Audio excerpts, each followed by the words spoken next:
തോരും മുമ്പേലാണെങ്കിൽ പൗലൂസിനെയെല്ലാം വിറപ്പിക്കുന്ന ഒരു അലീനയാണ് നമുക്ക് കാണാനായിട്ട് സാധിക്കുക.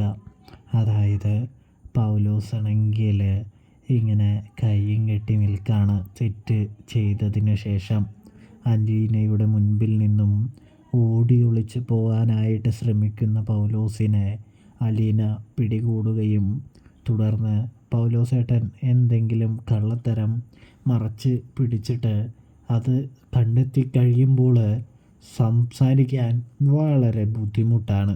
അതിന് മുമ്പ് വരെ പൗലോസേട്ടന് നല്ല മറുപടിയും കാര്യങ്ങളൊക്കെ പറയാനായിട്ട് നല്ല രീതിയിൽ അറിയാം.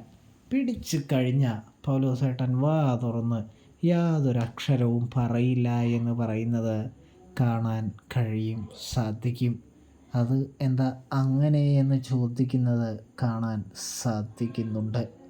പൗലോസേട്ടൻ തെറ്റ് ചെയ്തു കഴിഞ്ഞാൽ പിന്നെ പൗലോസേട്ടന് മിണ്ടാനായിട്ടും ഭയങ്കര മടിയാണ് എന്ന് അലീന പറയുകയാണ് എന്ന് കാണാൻ കഴിയുന്നുണ്ട്.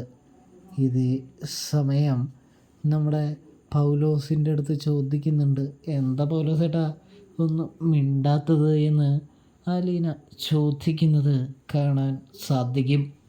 അപ്പോൾ പൗലോസ് കയ്യും കെട്ടി നിൽക്കുന്നത് കണ്ട് അലീനയാണെങ്കിൽ പപ്പയെ ചതിക്കാനും പപ്പയെ പറ്റിക്കാനും നാണമാകില്ലേ എന്ന് ചോദിക്കുന്നത് കാണാൻ സാധിക്കുന്നുണ്ട്.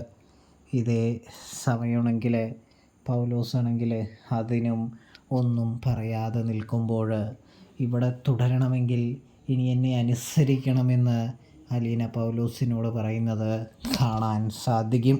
സബ്സ്ക്രൈബ്